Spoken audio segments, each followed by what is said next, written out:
Bonjour, Haïdar Minga. Bonjour, que sont ma s'approche. L'invité du jour, c'est d'abord l'appel du silence, parcours atypique d'un journaliste né à la maternité de la communication. C'est pour dire que vous êtes là juste pour un instant. C'est monsieur Azy Dominique de Marseille. Ça, c'est le roman autobiographique. Et puis, il y a ce qui fait l'objet de votre présence sur ce plateau. Il y a le Conseil supérieur de la liberté de communication, 2 points, rôle et impact au Congo. Les grands enjeux des institutions de régulation de la communication en Afrique, ce qui fait comme un peu oui, un sous-titre. Hein. Voilà. Et donc, vous, c'est une promesse que je vous avais faite le jour donc, de la présentation de cet ouvrage. Vous en êtes l'éditeur. Et tout de suite, je vous ai vu très jeune, finalement très déterminé aussi. Hein. Et quoi de plus normal, quand les jeunes s'engagent, il faut y mettre un peu de cœur, il faut y mettre cette vérité qui doit accompagner les autres à aller de l'avant. Et moi, pour vous dire merci à vous d'avoir accompagné ce grand frère qui est mien. J'ai beaucoup d'anecdotes avec monsieur Azy. J'ai dit monsieur, certainement, vous le traitez comme ça, comme monsieur, mais pour moi, au-delà de notre appartenance, de la communication, pour ne pas dire du journalisme, lui, j'en suis un, mais lui, il est dans ce diagramme de la communication, tantôt journaliste, tantôt communicant, mais aussi tantôt défenseur. Il sera là, on va en parler avec lui. Moi, tout ce que je veux savoir, votre maison, la maison, les éditions Le Prisque, existe depuis quand? Merci de nous avoir invités sur votre plateau. Oui. Et c'est un plaisir. Et surtout, il est partagé. Surtout à l'intérêt que vous accordez à ces livres que nous avons bien voulu Ces livres éditer. nous concernent. Hein. Et voilà, en tout cas, donc nous vous remercions pour cela. Et s'agissant de la maison d'édition, elle existe depuis longtemps, mais seulement de l'autre côté de Paris. Ah oui. Ici, à Brazzaville, oui. Je pense que c'est l'un des premiers ouvrages que nous avons. Oui. C'est un démarrage à Brazzaville. Justement, parce que je suis... Avant l'édition, n'avait pas un représentant au niveau de Brazzaville. Ah oui. Vous en êtes donc le représentant justement. Et donc, en Afrique. Hein. Pour ne pas dire au Congo. Voilà. Justement, c'est ça, donc au Congo. Et la maison a pensé bien élargir son champ d'action, avoir des représentants un peu partout. Oui. Et à Brazzaville, j'ai la chance de gérer cette édition-là, surtout la communication et tout. Haïdar Minga, dis-moi, quelle est la philosophie finalement de la maison? La philosophie de la maison, c'est aider, donner la possibilité à des jeunes auteurs, ceux-là qui parfois écrivent, mais ont des difficultés, ne savent pas qui peut... Azy n'est pas un jeune auteur, hein, il n'est pas un jeune auteur, tout simplement... C'est un vieux de la presse. Hein. Oui, c'est un vieux de la presse, mais au niveau de la littérature, c'est un jeune, ça, quand même. Ah oui, dans ce sens, vous m'avez eu là. Il n'y a pas longtemps qu'il a commencé à écrire. Moi, je pense mais non, il écrit dans les journaux. Oui, ça dans existe, les journaux, hein, oui. mais pas... Il écrit en tant que journaliste. Mais là, il devient... Il rentre dans le domaine scientifique du livre. Purement. Voilà, du livre. Donc ici, on ne parle plus des journaux. On ne parle plus d'articles. Des livres. Il ne s'agit plus des articles. Monsieur Azy Dominique de Marseille, a passé tout son temps à écrire des articles dans les journaux. Mais cette fois-ci, il s'est engagé pour écrire des livres. En faire des documents scientifiquement justement, posés, et dans ces contextes-là, on le considère comme un jeune. Gamin, un jeune. Je le connais, hein, c'est pas quelqu'un... Il sait prendre les mots au pied de la lettre. Hein, et si vous dites un gamin en littérature, je ne sais pas quelle sera sa réaction. Aujourd'hui, je pense que c'est encore le deuxième livre de sa carrière.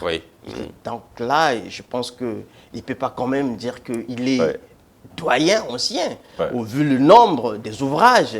Et là, nous sommes encore à son deuxième bébé. Voilà. Et donc c'est normal qu'on l'appelle jeune écrivain. Le temps saura nous dire, parce qu'après j'ai causé avec lui, il m'a laissé entendre que voilà, son livre, il a écrit les 2 livres, il les a écrits en moins d'1 année. Ça veut dire que dans 2 ans, il en aura peut-être 4 alors. Oui, c'est quand il en aura beaucoup. Ça fera votre bonheur. Et ça fera notre bonheur aussi. On va d'ailleurs le considérer. On va dire, c'est-à-dire, il fait là un premier pas, mais il ne reste pas sur place. C'est quelqu'un qui est appelé à grandir. Ah, il a toujours grandi. Et ça, c'est au nombre. Ça, on va le savoir. Il va vous remplacer. Ça, on va le savoir au nombre des ouvrages qu'il va. Il va vous remplacer. Et bien d'ailleurs, nous sommes prêts de l'accompagner, en tout cas. Et surtout que c'est quelqu'un qui arrive avec des thèmes assez originaux, très pertinents. Et d'ailleurs, c'est pour ça que nous avons bien voulu accompagner ce monsieur, en tout cas. Et ce titre ne nous laisse pas indifférents. On sent que c'est quelqu'un qui va vraiment booster ce monde-là de la littérature. On dit que c'est sa nature. Ah ben oui. Bousculer, booster. Surtout quand nous jetons un regard sur la carrière que ce monsieur a eue au niveau du journalisme. Et nous avons espoir que cela aussi va se répéter avec la littérature. Voilà. Alors, moi, tout ce que je veux savoir, vous, la maison d'édition Le Prisque, vous êtes dans quelle collection? Est-ce que vous, c'est juste les essais? Parce qu'après, quand je vois le Conseil supérieur de la liberté de communication, rôle et impact au Congo avec son sous-titre suivi de voilà, les grands enjeux des institutions de régulation de la communication en Afrique, on est dans les essais, on est dans... Est-ce que vous restez... C'est comme je vous ai dit, hein, nous donner la possibilité à tout le monde. Et donc ici, il y a les jeunes écrivains qui s'intéressent par exemple à la poésie. Donc un recueil de romans, recueil de poèmes et tout, des nouvelles. Et donc nous donnons la possibilité à tout le monde. Et donc ici, nous n'avons pas de spécificité, dire que effectivement nous sommes seulement... Non, le champ est large. Ce qui est important, c'est les thématiques abordées. Vous avez un bon thème, si c'est un essai. En tout cas, nous, on vous accompagne, on édite le livre. Si c'est un roman aussi qui accroche, et en tout cas, nous sommes prêts de vous accompagner. Vous avez vos recueils de poèmes qui nous intéressent. En tout cas, on n'hésiterait pas de vous accompagner. Moi, je ne veux pas parler des sous, voilà, ça coûte combien, tout ça, non. Je ne veux pas beurrer le pain de l'autre, comme on aime à dire. Alors, où vous trouvez finalement? Nous sommes au numéro 23 de la rue Lubomo à Talangaï. En tout cas, Haïdar Minga, merci. Merci à vous. J'ai tenu ma promesse. Merci beaucoup. Mais ne vous éloignez pas parce que ici c'est le bar de pause, comme on aime à dire. Va te remplacer ce grand frère. C'était l'entrée du sujet, hein, Monsieur Aziz Dominique de Marseille, le tonitruant Aziz Dominique de Marseille, donc qui casse la baraque, ce qui ne va pas se produire aujourd'hui. En tout cas, merci à Haïdar. Et puis, sois-en sûr, hein, et puis on trouvera les occasions de revenir peut-être sur pas mal de sujets, sur ce que vous faites, quoi de plus normal, parce que finalement, je découvre que votre maison n'est pas seulement au Congo, mais aussi à l'extérieur. Moi, j'ai eu la chance, j'ai dit la chance, si ça n'est une, hein, de couvrir quelques salons ici et ailleurs. Peut-être nous aurons à partager quelques expériences qui feront que demain, vous aussi, vous amenez les auteurs du Congo à l'extérieur. Et voilà, c'est fait, c'est dit. En tout cas, merci beaucoup. Nous aurons toujours besoin de votre soutien pour vos accompagnements. Nous sommes ensemble, Toza ensemble. Ah ouais, voilà, on se serre la main. Merci. Alors, il faut céder la place au grand frère. À la prochaine. Aziz Dominique de Marseille, je vais dire simplement Aziz, mais j'ai ce faible toujours de revenir à dire le grand frère. Bonjour mon grand. Bonjour mon grand. Vous écrivez donc cet ouvrage, L'appel du silence, avec pour sous-titre Parcours atypique d'un journaliste né, et c'est là où va commencer le problème, né à la maternité de la communication. C'est un ouvrage paru aux éditions L'Harmattan Congo qui compte près de 100 pages. Avant d'en parler, vous venez de remplacer Haïdar Minga. un de vos éditeurs qui a aussi édité ce document, qui en est un, qui est un ouvrage, qui est un livre, pour parler simplement, le Conseil supérieur de la liberté de communication, rôle et impact au Congo, avec pour sous-titre, finalement vous aimez les sous-titres, les grands enjeux des institutions de régulation de la communication en Afrique. Asie Dominique de Marseille, le problème n'est pas ici, parce que ici c'est presque réglé pour moi. Le problème, c'est qu'il n'en est pas un. Et donc, c'est l'appel du silence. Près de 100 pages, et tout de suite, je me dis, moi, je connais Asie, mais Asie nous fait, joue le rôle du grand frère. Je vous appelle grand, mais parce que je me dis, les grands frères sont appelés à poser des actes que domaient les petits frères, ou les comportements que domaient les petits frères, ou les erreurs que domaient les petits frères vont éviter. Les grands frères sont appelés à être les modèles pour les générations. Et les générations, c'est ceux qui viennent après les premiers.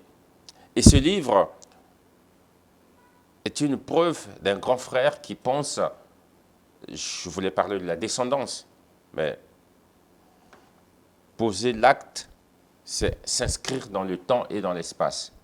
Ce livre s'inscrit justement dans la pratique du journalisme au Congo, mais c'est que c'est la marche d'un monsieur, Asie Dominique de Marseille. L'appel du silence, alors pourquoi le mot silence? L'appel, j'aurais bien compris, mais silence, alors qu'il est déjà écrit, quand on écrit un livre, il y a une contradiction. Et ça, ce n'est pas moi qui le dis, c'est le préfaceur, c'est le professeur Godefroy Moyen, qui d'ailleurs, le jour où vous allez vous rencontrer, peut-être qu'il aura la chance de suivre cette émission. Voilà, je lui rends hommage parce qu'il a su dire les choses. L'hommage à la vérité ne doit jamais offusquer ce grand frère qui, finalement, je découvre, grâce à la lecture de cet ouvrage, a été votre élève. Alors, lui, il le dit si bien parce qu'en fait, il a eu la chance d'avoir été votre élève. Lui, il dit, dans cet ouvrage, il appelle plutôt, d'où l'appel, il appelle à tout le monde, que l'on soit journaliste ou pas, de chercher dans cet ouvrage ce que c'est qu'être déterminé, ce que c'est qu'être tracé parfois trop tôt, pas très tôt, mais trop tôt, son destin. Martial Posse, je suis cet éléphant qui balise le chemin le matin, qui dégage la rosée qui occupe le sentier par lequel les gens circulent. Vous revenez le matin au village, vous prenez un sentier, il y a déjà un premier qui a balisé, qui a enlevé la rosée. Oui. Et quand vous venez, vos habits sont propres. Mais celui qui a emporté toute la saleté. Vous avez introduit votre débat par un mot que j'aime bien. Les aînés devraient, pour que, oui, c'est le phare. Vous appuyez sur un bouton, ce phare doit orienter. Celui qui donne une visibilité à ceux qui sont derrière vous. Vous le portez sur votre tête, ceux qui sont derrière regardent. Oui. C'est ça. Et l'appel du silence, c'est quoi? Donner la parole à ceux-là qui sont silencieux. Ces cadets sont silencieux, il faut qu'ils commencent à parler. Et tu appelles leur parole parce que tu as balisé le chemin. Les cadets, vous avez la parole. J'ai ouvert la boîte à Pandore. Allez-y.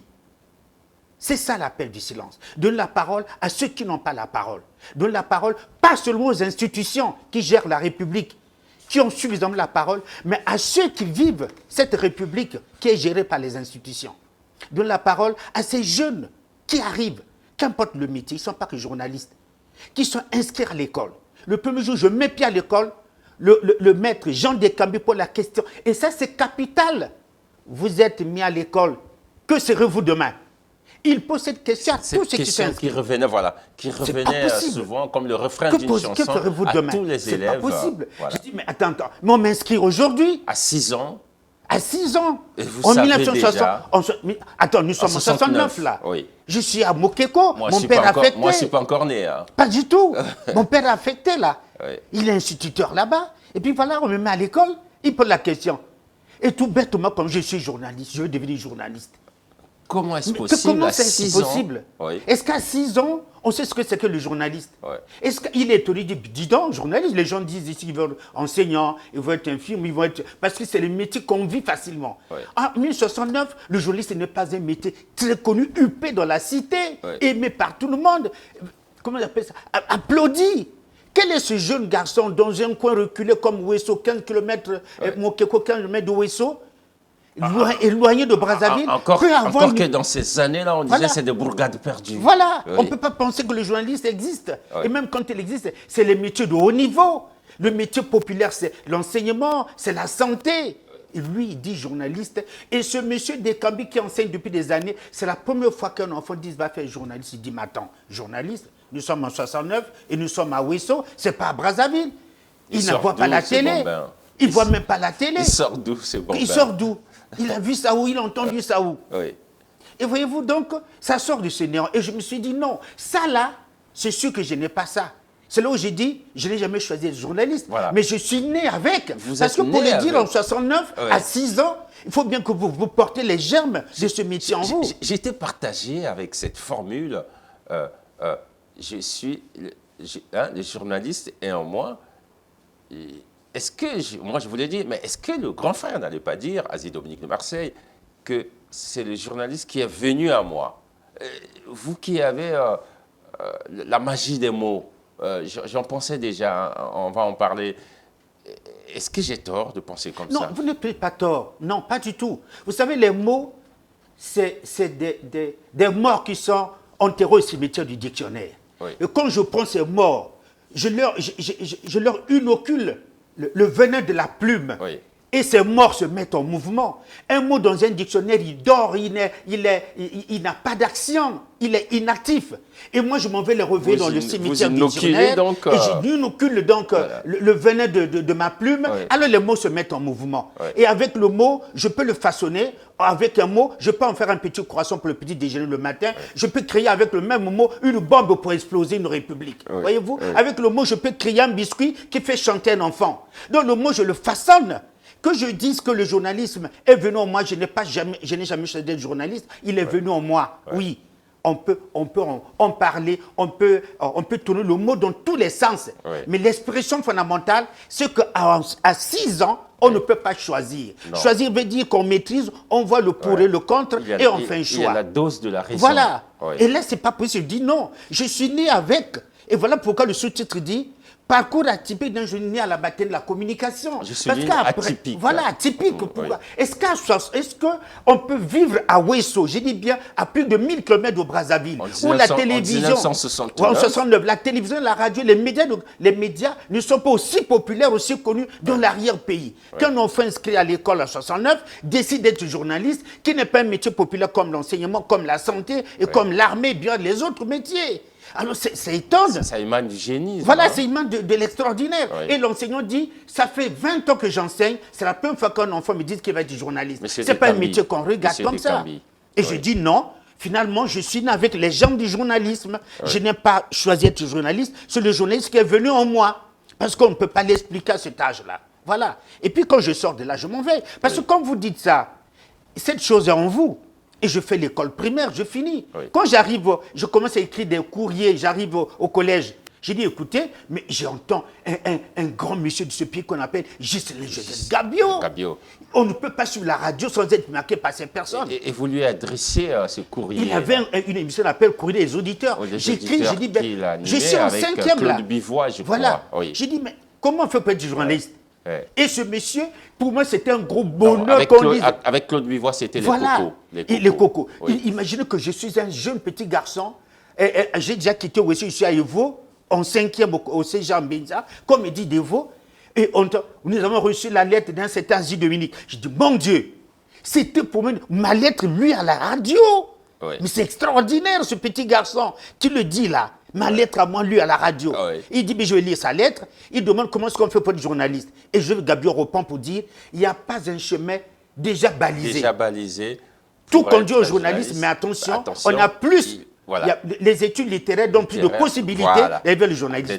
Dès qu'on m'a dit ça, je me mets directement... Vous êtes bonnement adonné à toutes les études. Je suis rentré dans une bibliophilie incroyable. J'ai oublié que non... J'ai dit, bon, j'ai peur d'être envoyé faire mathématiques, faire physique. Et je me mets dans une erreur fatale. Et c'est ça qui est intéressant pour vous qui êtes journaliste. Et cette erreur-là, vous le dites même aux enfants, ce n'est pas bon, parce que vous avez dit ne pas négliger les mathématiques. Oui. Ce que vous avez fait. Mais j'ai commis cette erreur. Mais je vais vous dire la vérité. Comme j'avais 4 en mathématiques, mais j'étais tout content, il fallait éviter d'avoir 0.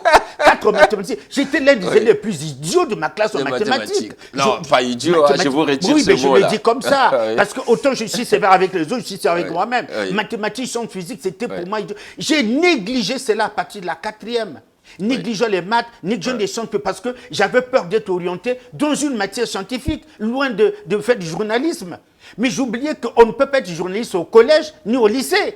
Pour être journaliste, il faut totaliser toutes ces moyennes-là. Il faut avoir une bonne moyenne en mathématiques, en sciences physiques, en littérature. Bref, dans toutes les matières, il faut avoir une bonne moyenne pour aller en classe supérieure. Quand on sera à l'université, puis il fera le journalisme. Alors, c'est une erreur. Et que moi, je déconseille dans le livre à tous les enfants de dire, je veux pas aller en Angleterre. Je ne veux pas apprendre l'anglais. Je ne serai pas philosophe.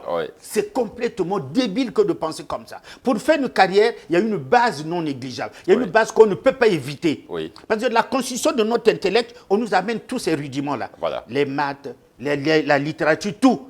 Et quand vous avez tout emmagasiné à un certain niveau de votre évolution, les sociologues ont pensé que vous mettez orienter les gens par rapport à leur compréhension. Vous comprenez bien, les mathématiques, on vous envoie dans le domaine maths, les mathématiques, les sciences physiques. Vous comprenez bien la littérature. Dans la littérature, vous avez tout ce qui est lettre, vous avez le droit, vous avez... Mais c'est des choses qui sont venues après, parce qu'il y a eu aussi ce qu'on appelait autrefois la connaissance aristotélicienne, où on abordait presque tout. Des mathématiques aux lettres. On a dit tout. Donc c'était une erreur. Et voilà comme maintenant, et ça m'a amené, quand j'ai le BPC en 1980, le BMG en 1980, je rentre au lycée de la Révolution, donc en 81, je suis en seconde. Pour moi, et c'est la seconde C. Malheureusement, à notre époque, c'était la seconde C. Donc, il y a encore tout ce qui est science à l'intérieur. Enfin, quand je suis orienté en première A, j'ai dit, voilà maintenant, le coefficient mathématique baisse et aux autres matières baisse. Là, je m'en vais déjà... Pour moi, le fait d'être orienté en matière littéraire, je m'en vais déjà vers le journalisme. Alors, vous êtes allé très vite, parce que moi, j'avais prévu pour arriver à tout ceci, mais on va faire un petit marche arrière. Je me permets donc de lire cette formule en avant-propos que vous avez lâchée. Ce livre ne se limite, pour revenir à notre passion commune, ce livre ne se limite pas à un récit autobiographique. C'est une invitation à réfléchir sur les valeurs essentielles qui orientent notre quête de vérité et de sens. C'est ça le livre. Oui, mais on peut tout faire dans la vie. Il y a une chose qu'on ne peut pas camoufler, cacher, garder, omnubiler sous le lit ou quelque part, c'est la vérité. La vérité ne se contient pas quelque part. On peut la contenir dans une maison, on peut la contenir dans une valise, on peut la contenir dans un carton, dans une caisse. La vérité, elle est tellement mieux, elle bouge tellement qu'on ne peut pas. Même si vous prenez votre mensonge, comme on dit par l'ascenseur, ben la vérité qui arrive à pied finit toujours par avoir rattrapé les musiciens. Comme qui dirait donc la vérité est telle que... Voilà. Donc ce livre n'est pas seulement qu'on peut parler d'autobiographie. Non. À travers le parcours d'Asie Dominique de Marseille, ce n'est pas son parcours qui devait intéresser. Ce sont les œuvres posées lors de ce parcours-là. C'est ce modèle-là qu'il faut regarder. Et moi, je me suis dit, nous avons peut-être marqué notre époque. Vous avez dans votre vie 7 ou 8 citoyens qui s'appellent Asie Dominique de Marseille. Un policier t'arrête en voiture, mettez-vous de côté, dit, j'ai dû commettre une infraction. Il dit, monsieur Asie, je vous arrête parce que mon fils a 7 ans, il s'appelle Asie Dominique de Marseille. Comment ça? Parce que vous êtes merveilleux à la radio, merveilleux à la télé. Vous dites dans le livre, aujourd'hui vous en comptez 7. Et les autres que vous n'avez pas encore rencontrés, c'est les parents qui me disent. Entendu. Et d'autres, on me les amène à la maison. C'est personnes qui portent le nom d'Asie Dominique de Marseille. Mais c'est aussi une question que je voulais vous poser. D'où vient ce nom-là, Asie Dominique de Marseille? Est-ce le papa ou bien une invention journalistique? Mon père, perd son âme, il s'appelait Asie Eugène, monsieur le français. Ah oui. Ma maman, Abéloumi Joséphine, épouse Asie. Bien. Alors, mon père, c'est parmi les tout premiers instituteurs au sortir de la guerre mondiale 1945 et tout, qui se mettent comme ça à commencer à être les tout premiers cadres. Et ne dis pas à l'époque, c'était quand vous avez votre petit certificat indigène là, vous êtes déjà sérieux. Déjà. Alors, les prêtres, à l'époque, c'est eux qui tenaient la scolarité, les écoles. C'est pas loin de l'histoire de mon père. Hein. La scolarité tenue par les prêtres. Oui. Et voilà qu'un jeune prêtre qui est aussi enseignant, qui tenait ces écoles-là, il s'appelle Vivin de Marseille. Vivin de Marseille. Oui. Alors, il a mis à mon père, il dit, Eugène, tu es un Africain, mais brillant, tellement brillant que je me demande, avec ton niveau, comment tu as fait pour maîtriser aussi bien la langue de Molière, de Voltaire? Ils se sont liés en amitié. Oui. Mon papa, dans toute la côte parce qu'il a enseigné, que ce soit, à l'époque c'était l'AF, on allait jusqu'au Gabon. Il a enseigné au Gabon partout. Et partout, tu entends, monsieur le français. Alors comment? Et ce blanc est devenu son grand ami. Il dit, ton épouse enceinte, si c'est un garçon, tu lui donneras mon nom pour cimenter cette amitié. Demain, je ferai mes vœux, je vais repartir en France, ce nom va disparaître. Si c'est une fille, donne le nom de mon épouse. Moi, en tant que blanc, plus jamais, nous ne faisons pas je ne peux plus faire des enfants. Oui. Mais vous, des Africains, vous avez la possibilité d'avoir une grande progéniture. Oui. Pense à cimenter cette amitié.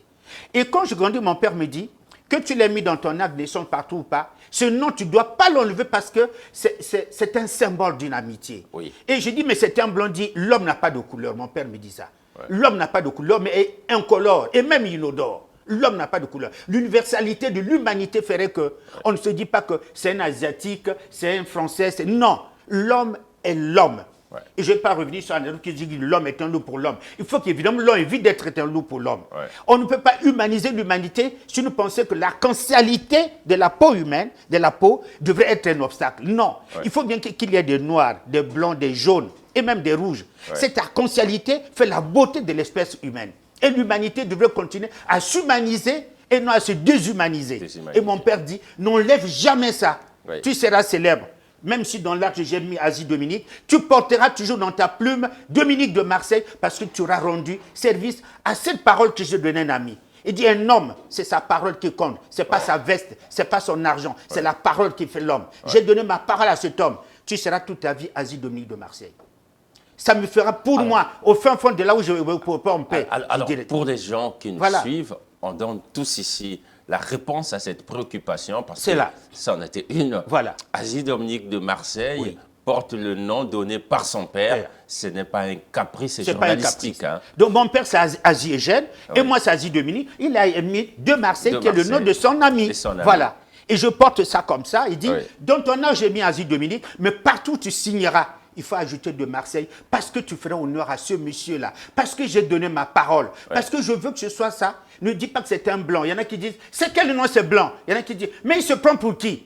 Ils ont une vision rabougrie de l'humanité. J'aurai l'occasion un jour, comme vous le faites aujourd'hui, de dire pourquoi on m'appelle Pos. Parce que j'ai des grands frères qui sont Pos. Voilà. On a pensé que c'était un caprice journalistique et que moi je m'étais nommé Pos. Voilà. Asie, il y a chez vous le jeu.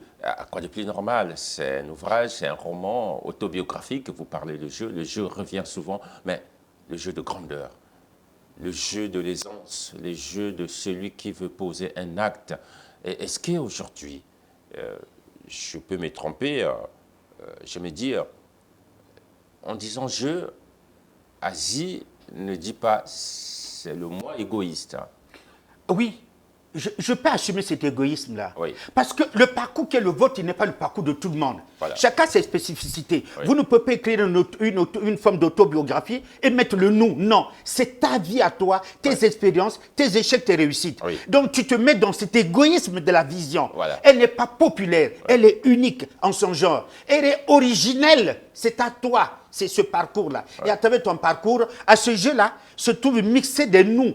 Je me reconnais, Paul se reconnaît dans cette phrase, Paul se reconnaît dans telle espérance, Paul se reconnaît. Le nous se greffe à ce jeu-là. Ouais. Et Paul, je vais déjà te dire de donner cette primeur. Quand je vais sortir des romans, le jeu va disparaître. Le jeu là va disparaître. Ouais. Quand tu vas lire, je donne déjà certains titres, quand tu vas lire La République du colonel. La République du colonel. Oui. Et là, je suis en train de faire la cour et le cours aux mots. Les mots, je les prends, je fais la cour et le cours aux mots, et je les malasque, je les gerce, je les tamise dans la République du colonel. Oui. Quand tu vas lire... le jongleur aussi, alors, quand tu vas lire, qui jongle avec ses objets. J'aime tu, parce que le tu, pour moi, il est plus familial. Oui. Le vous, non. C'est trop étranger. L'étrangeté, j'en veux pas. Oui. Quand tu vas lire Condamné par la peau, je donne les titres. Oui. La République du colonel, c'est un roman. Condamné par la peau, c'est un roman. Quand tu vas lire un essai, la France n'a pas le droit de dire le droit sur les biens mal acquis. C'est des titres qui sont très provocateurs, je peux le dire comme ça. On fait qu'ainsi le public a dit, qu'est-ce qu'on va découvrir? La République du colonel, c'est quoi? Inspiré par toutes ces révolutions qui s'effectuent en Afrique. Un journaliste, un auteur, c'est celui qui lit le signe des temps. Oui. Voilà qu'aujourd'hui, au Mali, au Burkina Faso, au Gabon, ailleurs, des jeunes colonels se mettent comme ça à prendre la République en main et donner une certaine impulsion. Le journaliste réfléchit, l'écrivain réfléchit. Et j'ai appelé ça vous l'écrivez, la République du colonel. Il est de mon droit, voilà. dans l'appel du silence, il est de mon droit, il est de ma responsabilité plutôt de retracer mon parcours, d'où le jeu. D'où le jeu, oui. Évidemment. Voyez-vous? Donc, quand je dis, ce jeu-là, il va se limiter à cette autobiographie. Quand on va rentrer dans les romans, le jeu a disparu. Je deviens toute la société, je la porte sur mon dos. Je dis, écoutez, je m'en vais vous dire que la vérité, elle est niche, mettons, dans la rue. Ouais. N'importe qui, mettons, dans la rue peut trouver la vérité. Parce que ce n'est plus le seul à te dire la vérité, je ne suis plus seul. N'importe qui aujourd'hui a la vérité. Et voilà pourquoi je dis quelque part dans mes œuvres, dans un pays, dans un monde où la vérité niche désormais dans la rue. N'importe où on trouve là. Oui. C'est compliqué. Quand vous parlez de cette vérité que répondent les réseaux sociaux, et oui, vous lâchez cette phrase, la vérité niche dorénavant dans la rue. C'est comme qui dirait, aujourd'hui, on peut devenir journaliste facilement, partir du salon des sans-pères et se retrouver sur un plateau. Et ça aussi, vous le critiquez. Hein. Oui, mais parce que c'est malheureux. C'est un métier poste. Vous ne pouvez pas vous dire, parce que vous avez animé le retour de deuil de votre maman, vous devenez journaliste. Oui. Parce que vous avez assisté à l'anniversaire de votre père, vous avez pris le micro aux gens, asseyez-vous et écoutez, attendez qu'on vous serve un petit verre, que vous devenez journaliste. Non, c'est un métier qui s'apprend. Or, la vérité, elle se plante où on la plante surtout dans un métier qu'on appelle le journalisme. Oui. La vérité dans la justice, elle est cachée parce qu'on vous dit instruction, on ne met pas sur la place publique. Le médecin, on ne met pas sur la place publique. Mais le métier du journaliste, on dit dites la vérité. C'est ce qu'on attend de vous. Oui. Elle n'a pas de couleur, dites la vérité. S'il y a un métier dans l'humanité, dans le monde, pour lequel ce métier, la vérité est la chose la plus réclamée, c'est évidemment dans le journalisme, la communication. Vous le dites, à mon entendement, devenir journaliste, ce que je disais qu'on va aborder avec le temps, parce que vous aviez anticipé, quand vous avez pris parole tout de suite, à mon entendement, devenir journaliste impliquait d'être excellent en littérature. C'est ainsi que je me suis livré à une lecture effrénée des essais, romans, nouvelles, poésie et bien d'autres livres pour acquérir plus de connaissances afin de mieux m'exprimer et donc de bien manier la noble langue de Molière et de Jean-Jacques Rousseau. Le journalisme que j'ambitionne de tous mes voeux est un métier de la parole, un métier du verbe. Absolument. Absolument. En fait, quand j'ai dit la parole, c'est la vérité. Absolument, la vérité. Ouais. Mais vous allez conjuguer tous les verbes à tous les temps. Vous prenez cet imparfait, vous prenez ce subjonctif, mais vous tomberez sur cet imparfait subjonctif ne convoque que le verbe vérité. Vous savez que ce n'est pas un verbe, mais vous le créez. Ouais. La vérité devient un verbe qu'on doit conjuguer à tous les temps. Mais ce n'est pas possible. Vous ne pouvez pas faire ce métier et prendre la vérité. Quand je dis, je condamne qu'elle niche dans la rue. Pourquoi? N'importe qui la découvre dans la rue. N'importe qui la fabrique dans la rue. Je ne vais pas ouvrir déjà une certaine parenthèse, non. Si je l'ouvre, on va se perdre. Ouais. Et sur la notion de la vérité qui niche dans la rue. Et parfois, cette vérité étonne. Écoutez, on va ouvrir peut-être une autre émission sur la vérité, on en parlera. Le temps sera venu. Voilà. Moi, je reviens à cet éloge que je faisais à monsieur votre père, pour ne pas dire votre papa, et qui avait reçu ce surnom dans le quartier, le français. Et puis, c'est une joie que je vais revoir chez vous. Mon fils passe sur les antennes, silence. Oui. Il avait cette formule. Silence, mon fils passe. Silence, mon fils passe. Et lui, c'était quoi? Voilà que quand j'ai choisi le journalisme, il disait, mais est-ce que tu vas y aller? Tu vas arriver. Alors, qu'est-ce qu'il faisait? Le fils a joué le journaliste, il m'accompagne comment? Il ne m'enseignait pas, il disait, je n'enseigne pas mon fils, je ne veux pas qu'il ait conflit d'intérêt. Ouais. Il confiait à ses amis. Et le soir, qu'est-ce qu'il faisait? Il dit, bon, monsieur, tu as décidé d'être journaliste, tu as 6 ans, on y va. Dictée. dictée. La même dictée faite à l'école, il me reprend ça à la maison. Une faute de grammaire enlève 4 points, donc 4 coups de fouet. Le nombre de fautes équivaut au coup de fouet. Donc une faute de grammaire enlève comme 4 points. Eh bien, tu en as fait 4 fautes, tu en as 16. Et je donnais les doigts comme ça, il tapait la règle dessus le bout des doigts, ça devenait rouge. Pour moi, c'est le papa le plus méchant du monde. Pour moi, c'est le mauvais papa. Mais j'oubliais qu'il plantait en moi les germes d'une locution demain qui va exploser, qui va germer. Et dans mon jardin culturel intellectuel, j'ai compris que la graine que papa a cultivée a fini par germer et donner ses fruits. Aujourd'hui, je lui rends hommage, je dis, mais dis donc, mais ces chicots n'étaient pas pour rien. J'ai choisi un métier où la parole est la chose la plus recherchée. Mais je ne peux pas faire du journalisme en tâtonnant. Il faut que ça coule, il faut que ça roule, il faut que ça chambarde. Attends, mais je fais comment? Il faut que ça glisse. Cet ascenseur-là, il faut. Mais lui, il a compris, non. Il a choisi ça, il faut que je redresse. Et quand j'ai fini, j'ai commencé à travailler, je lui ai acheté un poste téléviseur. Le retraité assis chez lui. Même le retraité, quand il me suivait, il prenait sur un bic. Après, il m'appelle. Oh, tu as mal introduit ton propos. Tu étais hésitant. J'ai compris que tu n'étais pas dans ton assiette. Attends, monsieur, on va pas sur un plateau en rêvant là. Même retraité. Oh, cette expression était boiteuse. Ça portait à confusion. Même retraité. Et qu'est-ce qu'il disait aux gens? Taisez-vous. Sinon, mon fils parle. Parce que quand je passais, lui, il écoutait les mots, la prononciation, les locutions. Mais les anciens enseignants étaient méticuleux. C'est pas moi qui le ferais dire à ton papa. Certaine rigueur, tellement sérieux. Il écoutait ponctuation, concordance de tout. Et dit silence. Donc, quand tu suivais la télé chez nous à la maison, à l'époque, c'était parmi les maisons à Evo qui avaient la télé, il fallait la voir, c'était pas évident. Et lui, il suivait, dit silence parce qu'il va noter. Et chaque fois, silence, mon fils passe. Alors les gens me disent, bon, quand il a bientôt il va nous lancer son silence, mon fils passe. Et quand je choisis le titre de ce roman, non seulement je fais référence à ceux qui n'ont pas la parole, je revois ce silence qui revient à la une.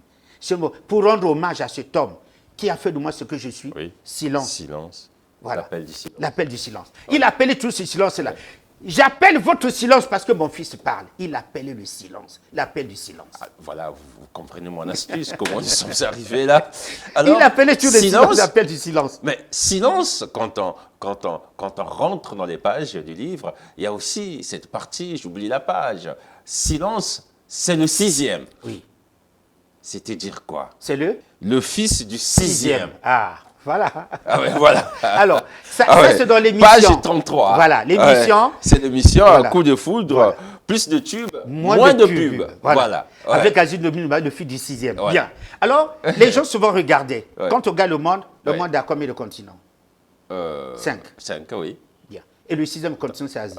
Oui. C'est le fils du 6e. Ah oui, c'était ça l'histoire.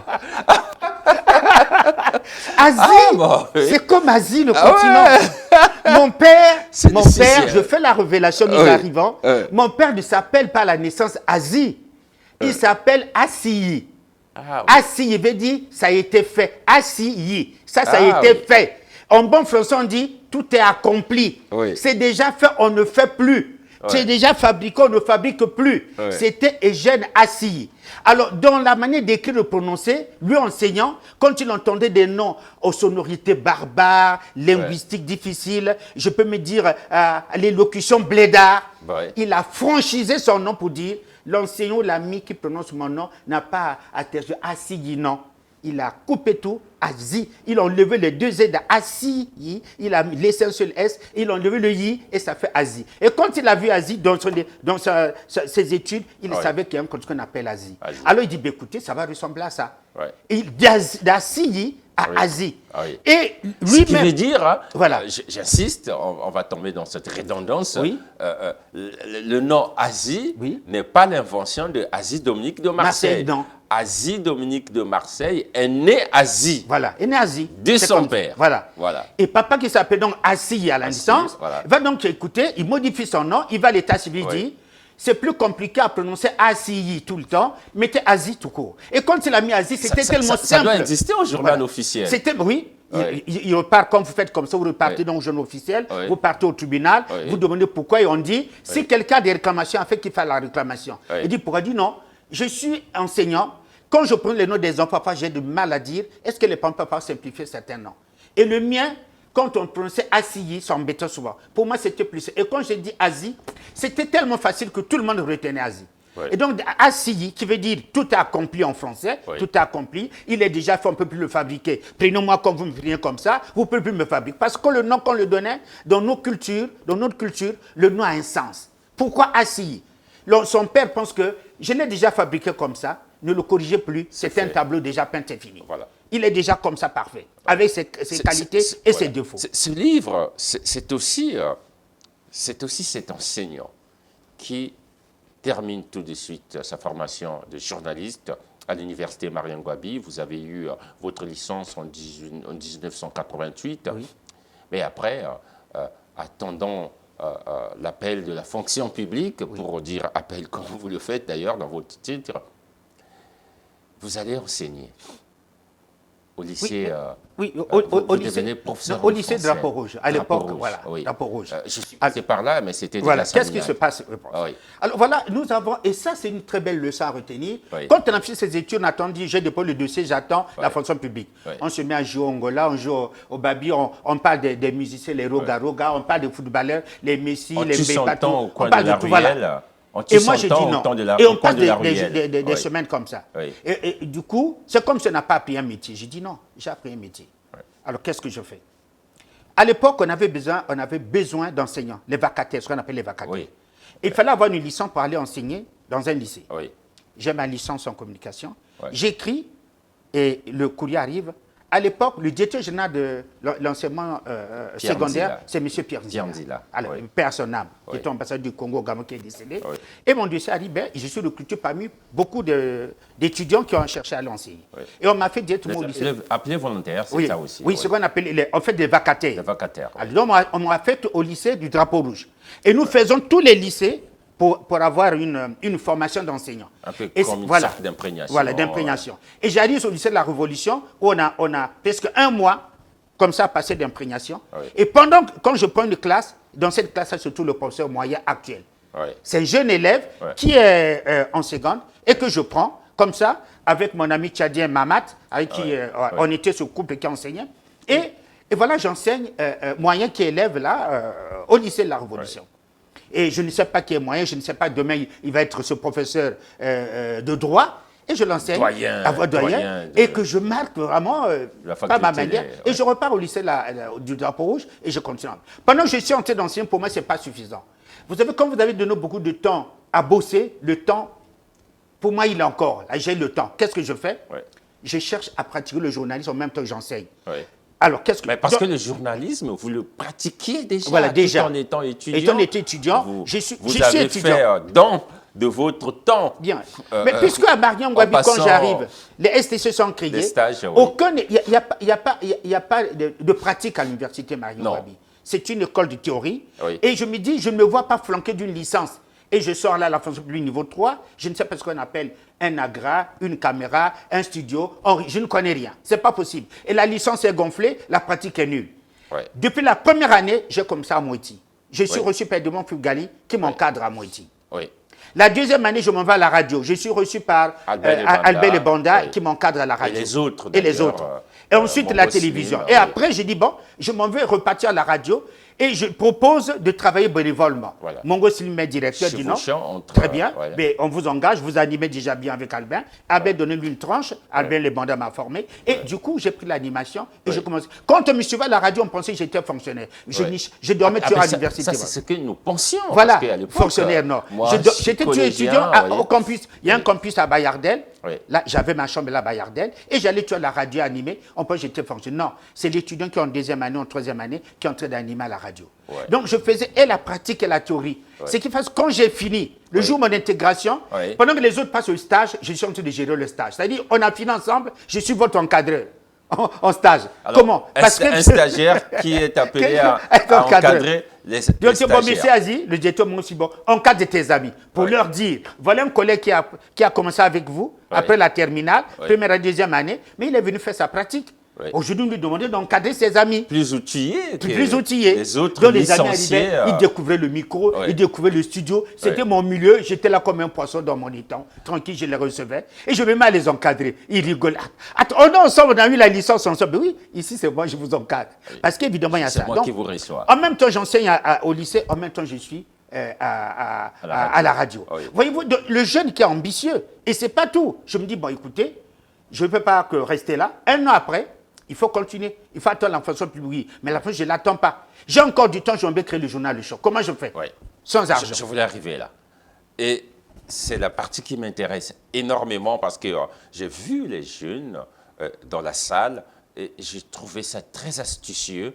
Vous avez fait venir beaucoup de jeunes lycéens dans la salle, mais c'était pour, on avait déjà employé le mot, inoculer dans ces jeunes-là ce que c'est que la passion. Le journalisme, vous l'avez dit dans votre ouvrage, c'est aussi une question de vocation. C'est ça. Vous avez fait venir ces enfants, c'était aussi pour leur faire habiter cette détermination. Ils sont appelés à avoir le bac, et quand on a le bac, on va à l'université. Quand on est à l'université, on a la possibilité d'être étudiant et travailler ce que vous avez fait. Oui, mais voyez-vous, je suis allé au lycée de la Révolution. Oui. Gampo-Lilou. Oui. Après Evo, je suis à Gampo-Lilou. Oui. 4e, 3e et lycée de la Révolution. Je sors mon premier essai, mon premier bouquin. Oui. Je dis, je repars. Au lieu d'aller dans des hôtels comme n'importe quel hôtel, je m'en vais au lycée de la Révolution, dire à mes enfants, à mes petits-enfants, je suis passé par là, vous aussi vous pouvez passer comme moi. Oui. Alors, et je leur montre ce fait, évidemment, qui aujourd'hui est devenu un fait populaire dans nos sociétés. Les gens terminent, ils croisent les bras, ils attendent la fonction publique. Voilà. Alors, ces élèves-là peuvent se dire, comment il a fait? Et c'est mis dans ce roman autobiographique. Comment il a fait? Je vous ai montré comment j'ai. Voilà pourquoi j'ai dit, ce roman n'est pas seulement l'évocation d'une vie. Je suivais à la télé le reportage de cette cérémonie de dédicace du livre d'Asie. Quelqu'un m'a dit, ah ben tiens, il n'a que des enfants. J'ai dit, mais c'est dans les enfants qu'il faut planter. Oui. Alors, je vous laisse le temps. Alain, voici donc la réponse, la vraie, pourquoi Asie avait fait venir ses enfants. Voilà. Alors je me dis, je suis donc élève au lycée, je vais montrer à ces enfants parce qu'il faut planter dans les enfants. Nous sommes une génération, nous partons déjà, on a fini. Notre vie n'est pas devant nous, mais derrière nous. Mais celle de nos enfants est encore devant eux, leur vie. Alors qu'est-ce qu'il faut leur donner? Le bon exemple. Donc il fallait appeler les gens pour leur dire, vous allez demain à l'université et vous allez terminer. Ne vous asseyez pas comme ceux que je vais en train de jouer à la carte, de devenir grand bandit, de prendre leur matière, de devenir américain, de devenir Koulouna. Occupez-vous, comment pour vous occuper? On n'a pas d'argent, on attend la... Non. Qu'est-ce que j'ai fait? J'ai appris le journalisme. J'ai appelé mes collègues. Evongo Léon rassemble d'autres collègues. Aujourd'hui, Evongo Léon est journaliste, niveau 3. Il a travaillé aujourd'hui le représentant du Conseil de communication à Pointe-Noire. Evongo Léon rassemble des amis. On écrit les articles du premier numéro du Le Choc dans ma chambre, au plateau de 15 ans, la rue Molenda. J'étais étudiant, je louais mon petit studio là-bas. On écrit les premiers articles, on est dans un secrétariat. Tout est mis et il fallait aller imprimer un journal. Mais on n'a pas d'argent, 0 franc.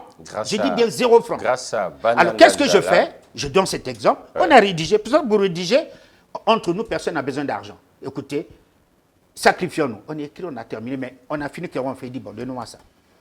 On met sur la clé terminée, on fait un montage terminé. Et à cette époque-là, il fallait mettre ça sur du papier calque. Alors qu'est-ce qu'il faut aller? Je vais chercher le papier calque où, avoir des papiers pour imprimer, avoir des plaques, tout ce qui, qu'on appelle ça, le matériel pour faire le journal, les consommables. Le journal d'hier. Voilà. Ouais. Alors, je m'avais envoyé un certain monsieur de Kibi, qui a un magasin qui vend tout ce matériel. Oui. J'ai 0 franc, j'amène ma carte d'identité, monsieur de Kibi. Sortez-moi tel peut-être, je fais un banc, je laisse ma carte d'identité, je veux fabriquer un journal, je n'ai pas d'argent, mais je suis déterminé. Vous avez tout ça, c'est pas que ça achète en un jour, ça traîne. Vaut mieux avoir un bon, quelqu'un a déjà pris parce que je viens de vous payer. Je mets ma carte d'identité en jeu, sortez-moi le matériel, j'en veux imprimer un journal. Il me regarde, dit, attends, mais vous êtes jeune, mais vous êtes ambitieux. Après, je veux vous accompagner. Moi, j'aime des gens. De la même façon, vous allez à l'imprimerie. Voilà. Et il me sort le matériel. Oui. J'arrive à l'imprimerie, je dis, bon, écoutez, le directeur de l'imprimerie à l'époque, c'est M. Banaganzala, Jacques Banaganzala, qui était un grand frère, il dit Yaya. Je l'appelle comme ça, Yaya. Oui. Est-ce que c'est bon que je finis, que je devienne voyou dans la rue? Voilà. J'ai fait mon journal, aide-moi à l'imprimer, je veux le vendre et je viendrai payer. C'est-à-dire, lui, il est touché par l'ambition d'un étudiant qui a fini, qui ne croise pas les bras, qui fabrique son journal, qui amène tout le papier pour imprimer et qui n'a pas l'argent pour payer l'impression. Il a tout de suite pris un papier, a dit, imprimez-lui son journal, je me porte garé, viendra payer. Ce genre de garçons, il faut les encourager. Voilà comme un jeune garçon qui a fini avec ses amis, qui fait une journée, qui n'a pas d'argent, qui vient me voir. Vous me voyez en train de lui dire, fous le camp, non. Laissez-le imprimer son journal. Je prends ça sur ma responsabilité. Tira 3000 exemplaires. 3000 exemplaires, c'était vendu comme de bout de doigt. On a retiré encore. Brazzaville, Pointe-Noire, et vous dans le train partout. Je l'ai vendu pour moi-même. Je l'ai porté à la main, vendu comme ça. Vous allez un peu partout. On a fini, on a tiré encore 2000, au total 5000 exemplaires. Il faut régler la dette. Et je règle la dette et de M. Likibi et de l'imprimerie. Voilà comment quelqu'un... Et je me dis, ce modèle-là peut servir aux enfants. Je ne vais pas le montrer ça à Poste n'a plus besoin. Je peux le montrer à celui qui a 50 ans. Mais il faut montrer un enfant qui a 15 ans, 16 ans, 17 ans, 18 ans, qui aspire à aller à l'université, qui va te confronter au même problème, mais qui sait comment le grand frère, comment le papa, comment le grand-père a fait. C'est ça la leçon. Il faut aller dire aux enfants et nous aux personnes qui vont à la retraite. Je vais amener les gros romans à des grandes personnes. Quel est le public visé? Le public jeune, parce que l'expérience là sert aux jeunes, ne sert pas à ceux qui ont déjà terminé leur vie. Ici, ce que vous retenez, vous journalistes de la pratique, même aux journalistes, je leur dis, copiez cet exemple, vous êtes les jeunes. Je les dis plus à des retraités. Voilà pourquoi les enfants. Là, vous volez même la conclusion que moi j'avais prévue. Vous venez de lâcher tout presque. Je ne sais plus si j'aurai encore le temps, peut-être parce que vous le dites si bien. Il y a eu aussi les grands moments. Asie, l'ami de Amani Toumani Touré, l'homme qui est là pendant qu'on sort Gbagbo de sa cage. Asie, c'est aussi l'homme qui a accompagné le président de la République, Denis Sassou Nguesso, un peu partout. Asie, il y a eu de bons moments. Est-ce qu'on tend vers la fin de cette émission, la leçon qu'on avait à donner à toute cette génération, tous ces enfants, ces lycéens, ces étudiants, de lire ce livre qui est très inspirateur, mais passe aussi par l'expérience d'Asie. Oui, mais je pense, dire aux jeunes, voilà un jeune garçon qui sort de rien, du néant, qui, en octobre 69, s'est inscrit à l'école à Ouesso. Le 1er octobre. On le voit désormais dans les avions, le même avion que le chef de l'État. Ami de Amani On le voit ami d'un chef d'État malien qu'on appelle Amadou Toumani Touré. Dans ma vie, s'il y a un homme qui m'a marqué, cet homme-là, c'était un grand ami. J'ai visité tout le Mali avec lui, dans son avion. J'ai vécu dans et les amis qui venaient, les Congolais qui venaient parfois au Mali, vivaient dans ma petite maison au Mali. J'ai dit, les amis, venez manger chez moi. Ici, c'est chez moi, j'ai un ami malien. Et c'est un chef d'État. Mais c'est ce petit garçon né à Evo, à Ovunigi, à 5 km d'Evo, qui se retrouve au Mali, qui se retrouve les avions avec le chef d'État, qui l'accompagne partout, qui se retrouve en Côte d'Ivoire, voir comment sort Gbagbo de sa cachette et l'amène à l'hôtel Ivoire. Mais je suis arrivé là comment? Mais par le biais du travail, par le biais du journalisme. J'ai aimé le métier, je l'ai pratiqué. Pour arriver à ce niveau-là, c'est parce que tu as excellé. Je n'ai pas trouvé Amadou Toumani Touré dans la rue. Je l'ai croisé sur le chemin de ma profession. Et j'ai épaté cet homme qui a fait de moi un ami. Le chef d'État, le président de la République s'assout pour m'amener dans son avion, c'est que je veux quelque chose. Comme vous n'êtes rien, on ne vous amènera pas. Parce qu'il sait que celui-là, il y a un rendement qu'il va... C'est quelqu'un qui a marqué son époque. Et j'ai marqué peut-être mon époque. Alors tu montres aux autres. Le petit enfant qui est né à Evo, à Oka, là-bas à Evo, se retrouve dans les avions présidentiels, se retrouve à l'Élysée. J'ai vu le bureau du chef de l'État français. Je l'ai visité, je l'ai regardé plusieurs fois. J'ai fait un direct à l'Élysée qui passe à la télé. Mais ce n'est plus le petit enfant d'Evo, c'est maintenant un citoyen du monde. Je vais dans des grandes conférences partout où je porte la voix du Congo avec éloquence, avec brillance, avec détermination. C'est fini ça. Mais pour le montrer aux jeunes, qu'attention, il faut croire en vos rêves. Quelles que soient les difficultés, vous avez un rêve, ne lâchez pas. Il ne faut jamais lâcher, il ne faut jamais lâcher. Votre rêve, tenez-le jusqu'au bout. Croyez en vos rêves, allez-y. J'ai cru au mien depuis l'école primaire et je l'ai pratiqué. Voilà le résultat. Ce livre est le reflet de ces 32 années dédiées à un métier qu'il n'a pas choisi, mais qu'il a choisi. Asie Dominique de Marseille, cet éminent homme de médias, laisse derrière lui un héritage inestimable, une voix puissante et une passion indéfectible pour le journalisme qui continuera à résonner à travers ce qu'il a inspiré. Sa retraite ne constitue pas un adieu, mais plutôt le commencement d'une nouvelle aventure. Le civilisateur de la communication au Congo reste à la disposition de son pays qu'il a servi sans jamais ressentir la moindre lassitude. Asie Dominique de Marseille. Qui signe, c'est Stéphane Joko, c'est un journaliste, la lettre du pèlerin. Asie Dominique de Marseille, merci, merci à vous. Ce livre peut paraître petit par image, mais ce qu'on trouve là-dedans est aussi immense que jamais. Moi, je vous dis merci. Merci à vous d'avoir accepté de jouer le jeu, accepté de venir sur ce plateau que moi j'appelle le bar de Christian Martial Pos, où je me donne un peu le temps de prendre mon petit verre de vin. Et merci vraiment, merci très cher grand frère, parce que je souligne grand frère. Quand on va quitter ce plateau, je dirais pourquoi cette insistance, parce que vous en êtes un.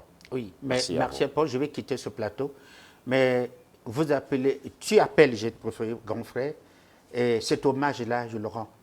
Ces écrits-là, il y a un stimulateur, je garde ce secret. Nous attendons le titre qui va sortir, les éditions Le Puisque l'on aimait, oui. De la liberté de la presse à la presse de la liberté. Oui. Ça va sortir d'ici la fin de l'année. Oui. Et quand cet essai viendra, nous allons voir pourquoi, ce que j'ai dit, il y a un instigateur qui a donné le start-up, qui a donné le coup de démarrage de cette aventure écriturale. Voilà.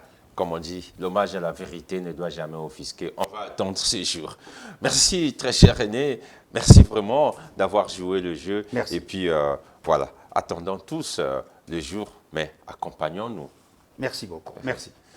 Voilà, merci à vous. Oh. Oui, vous qui nous suivez. Oh. Ah, Martial.